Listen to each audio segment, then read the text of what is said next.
नमस्कार। आज मैं बात करूंगा 6 साल बेमिसाल।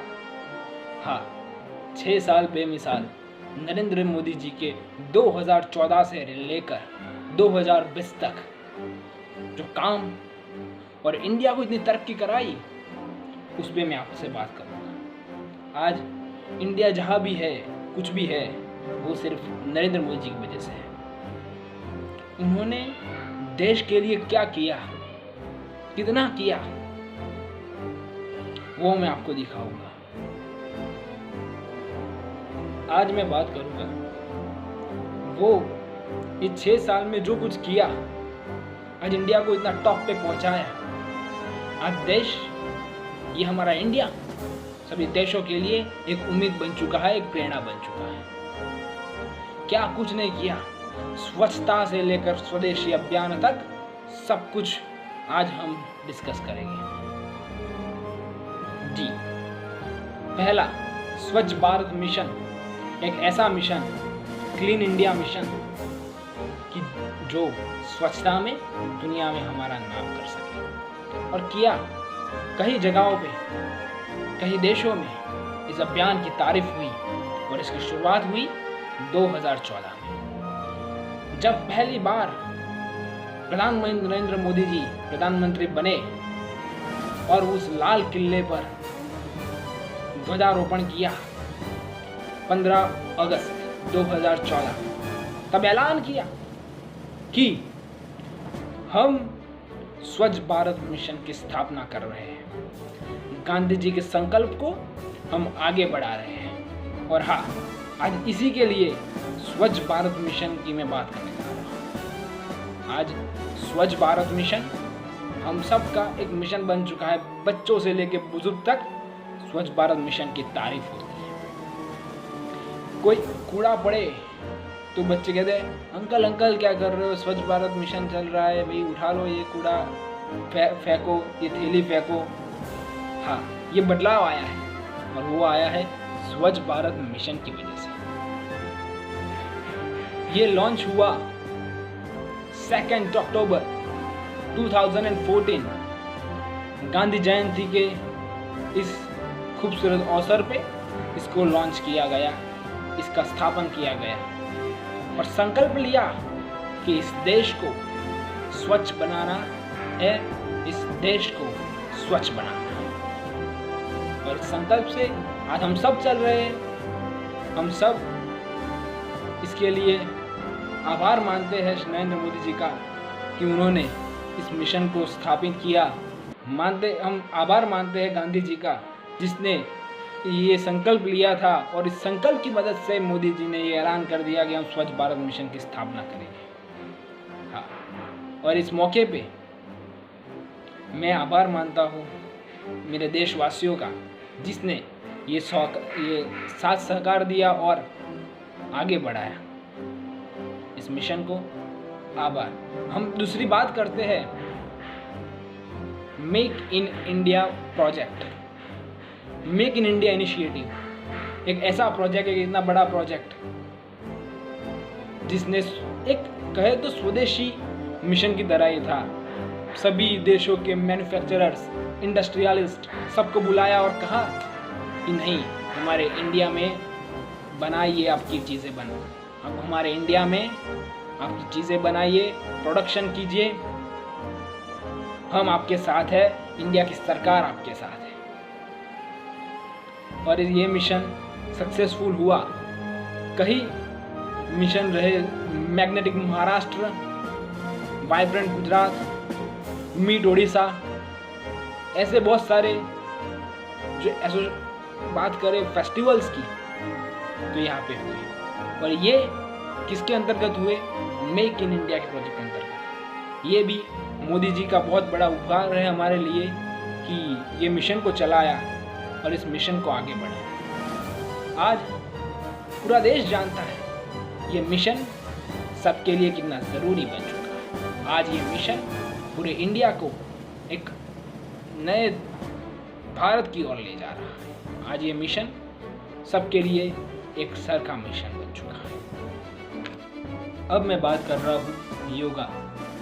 हमारा हेरिटेज, हमारे पूर्वजों का एक तोहफा है योगा। इस योगा को पहले इंडिया में जाना जाता था और थोड़े देशों में, पर आज इसको मनाया जाता है। 21 जून द इंटरनेशनल योगा डे के नाम से इसको जाना जाता है। मोदी जी ने विश्व के सभी नेताओं को ये प्रस्ताव रखा उनके सामने कि हमारा ये योगा, और कहा उनको कि ये मनाना चाहिए, और विश्व सहमति से 21 जून 2015 को ये बिल पास हुआ इंटरनेशनल लेवल पे, और आज हम मनाते हैं इंटरनेशनल योगा डे 21 जून।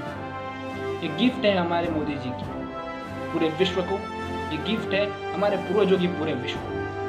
आज ये एक त्यौहार बन चुका है, ये सबके घरों पे सुबह का एक उपहार बन चुका है। आज ये सबके घरों में होता है सुबह सुबह, और ये हम प्रणाम करते हैं मोदी जी को, हमारे पूर्वजों को, कि जिसने ये पहल रखी और पूरे विश्व को बताया कि इंडिया के पास ये जड़ी बूटी है जिससे सभी रोग भी मिट सकते हैं, फिट एंड फाइन रह सकते हैं, और हम आप सब आगे बढ़ सकते हैं। अब मैं बात करूंगा डिफेंस की। 25 सितंबर 2016 आतंकवादियों के घर में घुस के स्ट्राइक, द सर्जिकल स्ट्राइक, पूरी सर्जिकल स्ट्राइक की बात कर रहा हूँ। पूरे विश्व को दिखाया कि इंडिया का डिफेंस मजबूत है, इंडिया में काबिलियत है आतंकवादियों को खत्म करने की। उसके लिए एक पिक्चर भी आया विकी कौशल जी का, उसका एक डायलॉग मुझे बहुत पसंद है, हाउस जोश हाई सर। अब मैं बात करूंगा हमारे मुस्लिम बहनों पे जो अत्याचार हो रहा था, ट्रिपल तलाक। 3 बार तलाक बोल दिया, खत्म, बाहर फेंक देते थे। ये गलत है कि नहीं है भाई? ये गलत था, और ये सरकार को पता था। किसी और सरकार ने नहीं किया था इतने सालों से, 70 साल में उन्होंने क्या किया पता नहीं, पर सोचा भी नहीं होगा। 28 दिसंबर 2017 ट्रिपल तलाक रिमूव का ये बिल पास कराया, और हमारे मुस्लिम बहनों को उन्होंने तोहफा दिया कि आपके साथ है हम, ये सरकार आपके साथ है, आपको अब कोई घर से ऐसे बाहर नहीं निकालेगा। हम सब हमारे देश के हैं, और जो रूल्स सबके लिए चलते हैं वो आपके लिए भी चलेंगे। अब एक ऐसा बिल जो हमारे गरीब मजदूर भाइयों की ऐसे बड़ी बीमारियां होती थी, दवाई करा नहीं पाते, और इसके लिए प्रधानमंत्री ने एक बिल पास किया, आयुष्मान भारत। 28 सितंबर 2018 को इस बिल को पास किया, और आज बहुत से गरीब इसका लाभ उठा रहे हैं, और निशुल्क एक भी पैसा खर्चे बिना उनकी सारवार हो रही है, और जब तक वो ठीक नहीं हो जाता तब तक दवाई का खर्चा सरकार करती है। तो ये एक बहुत बड़ी पहल है हमारी सरकार की। अब मैं बात करूँगा आर्टिकल 360 हटा दिया, कश्मीर के भाई बहनों को आज़ाद किया, इंडिया में शामिल किया, उनकी तरक्की के लिए एक उपहार, जो कि इतने सालों से वो बंधे हुए थे, वो जकड़ में थे, उन सबको आज मोदी सरकार ने आज़ाद किया। 5 अगस्त 2019 को ये बिल पास करवाया पार्लियामेंट में, और कश्मीर की तरक्की के लिए उनको ये बहुत बड़ा तोहफा नरेंद्र मोदी सरकार की। अब मैं बात कर रहा हूँ हमारे इंडिया के सबसे पुराने केस की।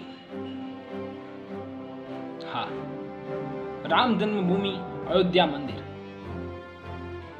पहले जो सरकारें थी वो जब इलेक्शन आते थे प्रचार करते तो इसका कहते थे कि हम ये राम मंदिर बनवाएंगे, फिर बाकी रखते थे कि भैया अगले इलेक्शन में हम क्या करेंगे, हम क्या सी बात करेंगे, कुछ मुद्दा होगा, ये मुद्दों पकड़ने के लिए कुछ काम ही नहीं किया करते थे। पर ये सरकार वो सरकार नहीं है, ये भारतीय जनता पार्टी की सरकार है और जो बोलते हैं वो करते हैं।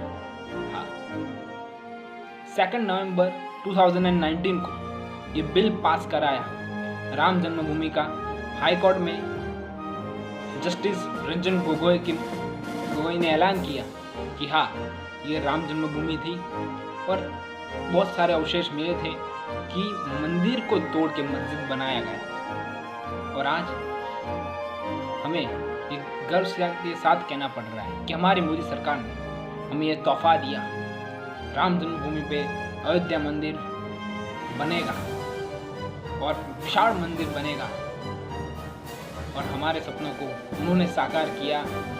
हमारे हिंदू भाई बहनों को उनका बहुत बहुत आभार, बहुत बहुत आभार। मैं कॉन्ग्रेचुलेशन कहूँगा हमारे स्वास्थ्य मंत्री डॉक्टर हर्षवर्धन जी को, जो अभी 21 मई को WHO के एग्जीक्यूटिव वार्ड के चेयरमैन बने।